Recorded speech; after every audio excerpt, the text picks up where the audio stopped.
stop. If you are still making even 3 of the 10 mistakes on this list, your hair is working against your face every single day without you knowing it. And the most unsettling part is that most of these mistakes feel like the right thing to do. They feel like maintenance. They feel like care. They feel, in the most convincing way possible, like you are doing everything correctly.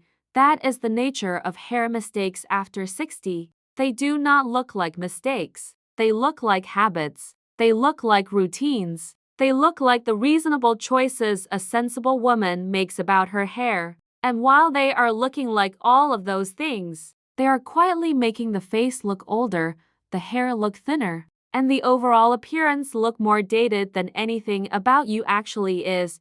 We are counting down 6 of them today, starting at number 6 and building toward the one that I have seen on more women over 60 than any other single mistake in my career. The one that is so automatic, so deeply embedded in the daily routine, that most women have never once stopped to question it. It is waiting at the very end of this countdown. And when I explain what it is doing to your hair and your face every single day, I think it is going to feel uncomfortably familiar. Do not skip ahead. Every mistake on this list is specific, actionable, and fixable today. The one at number 1 is the most fixable of all.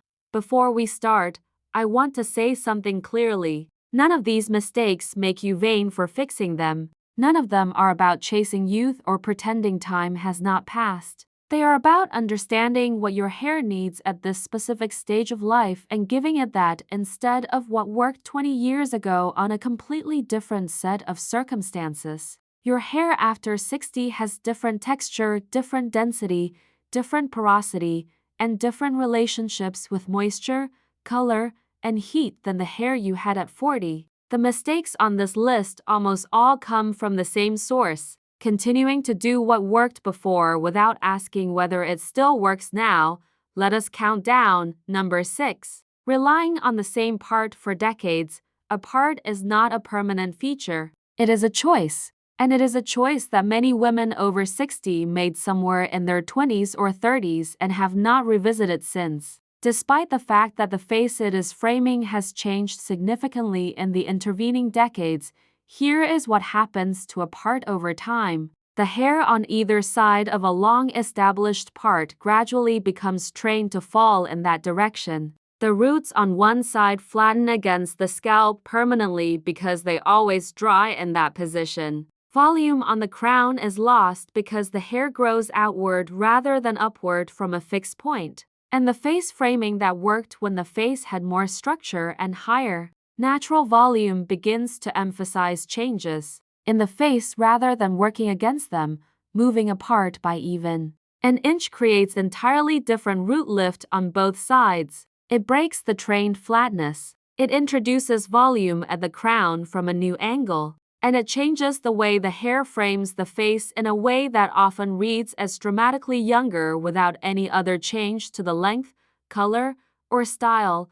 Try moving your part to the opposite side for 2 weeks, or move to a deep side part from a center part, or move to a center part from a side part. Give the new direction to full wash cycles before you evaluate it. Because the trained roots need time to learn the new direction, there is also a specific effect that a part change has on the appearance of the forehead that almost nobody discusses. The forehead is one of the most important architectural features of the face after 60, and how much of it is exposed, and in what shape, directly affects how the face reads as open and lifted or covered and closed. A center part that has been worn for decades often creates a visual that frames the forehead symmetrically but narrows the sense of height in the upper face. A deep side part, by contrast, creates a diagonal across the forehead that draws the eye upward and outward toward the cheekbone on the longer side, which is one of the most reliably youthful visual movements available through hair placement alone.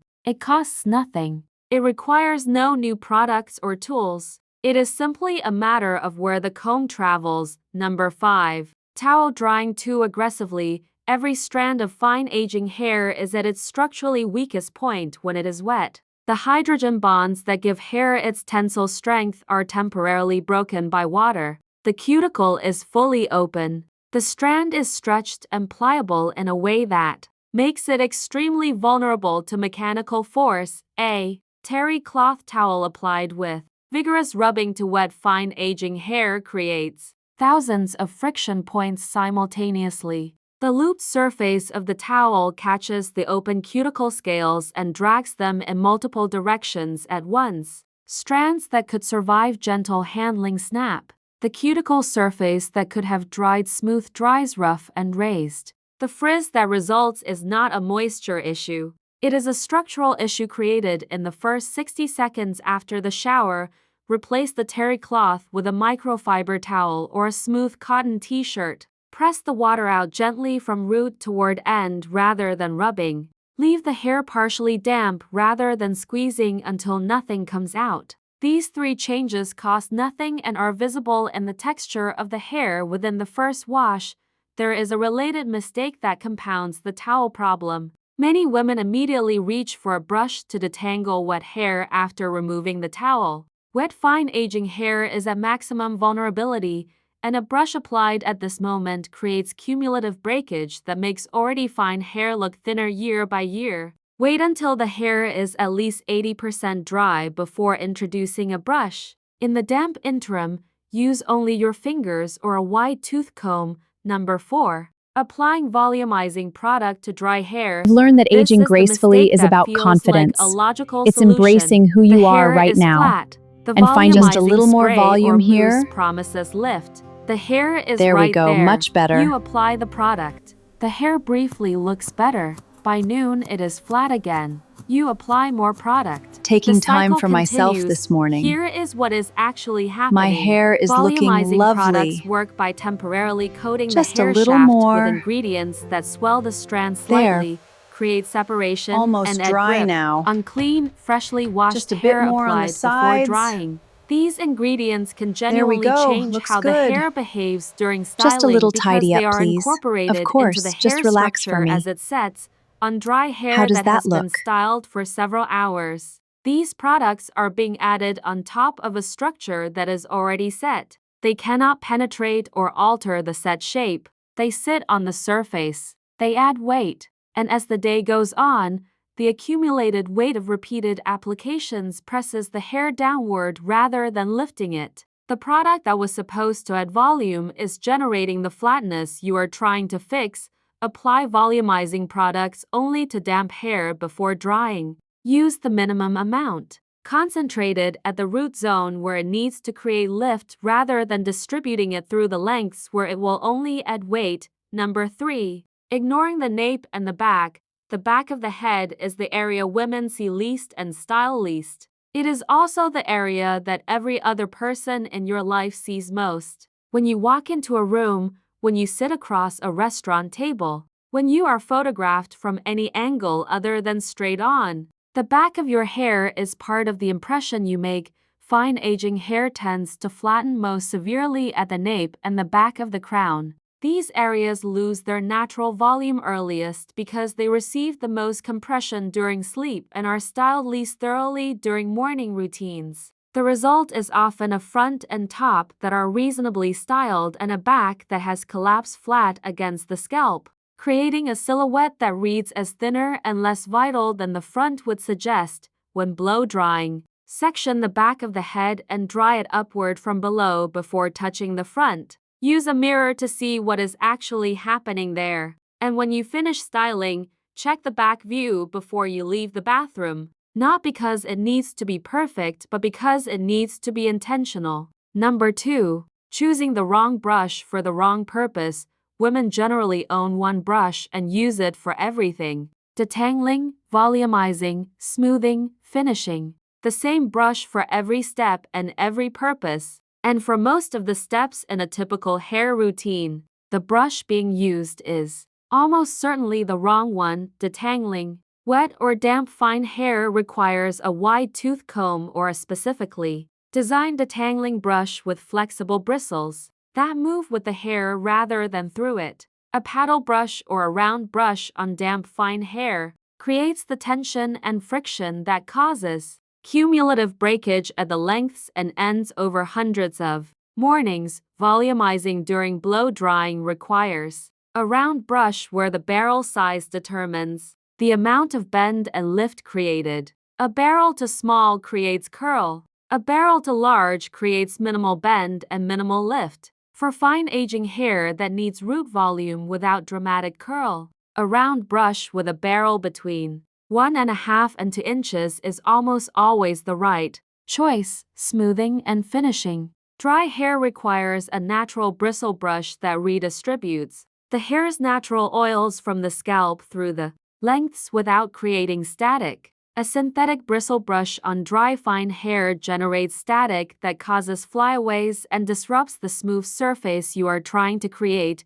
You do not need 100 brushes. You need 3, used for their specific purposes. The wrong brush used for the wrong purpose undoes the results of every other correct decision in the routine. And now, number 1, the hair mistake I have watched women over 60 make every single day for the entirety of my career. The one that is so automatic it rarely registers as a choice at all. The one that is responsible for more unnecessary aging of the face and the overall appearance than almost any other single habit I have identified in nearly 30 years of working with hair. Number 1. Wearing the same hairstyle you have worn for the last 10, 15, or 20 years without questioning whether it still works for the face you have today. I know what you might be thinking. You found something that works. You know what it looks like. You know how to maintain it. You have been complimented on it. Why change something that is not broken? Here is the answer. It is broken. You just cannot see it because the breaking happened so gradually, so incrementally, so invisibly alongside the natural changes in your face that you never had a single moment where the mismatch became obvious. You had 1,000 small moments where it became fractionally less right. And because no individual fraction was enough to notice, the accumulated distance between who your face is now and what your hair is doing for it went unexamined.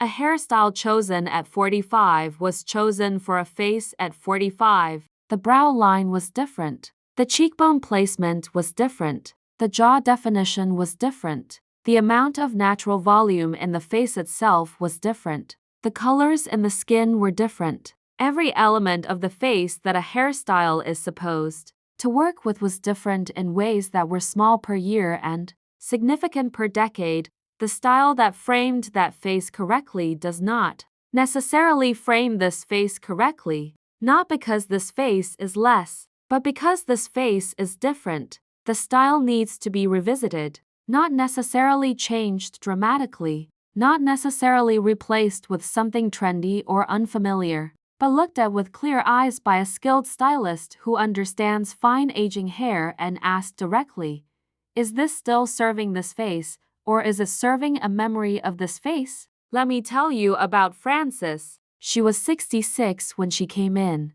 She had been wearing the same layered bob since she was 44. She had maintained it fastidiously, every 8 weeks without exception for over 2 decades. The color had evolved slightly. The exact length had shifted an inch or 2 either way, but essentially the same bob, the same layers, the same part, the same framing. She sat down and said something I hear more often than almost anything else in my chair. She said, I look tired all the time. Not because I am tired. I just look tired. She did not look tired. Her eyes were bright and clear. Her posture was excellent, but the bob she was wearing, which had been beautiful on her at 44, was now ending at exactly the point on her jaw that emphasized its softening rather than framing it. The layers she had always asked for were removing the weight at the perimeter that a softer face needs to look defined. The part she had held for 22 years was training the hair flat on the side of her face that most needed lift.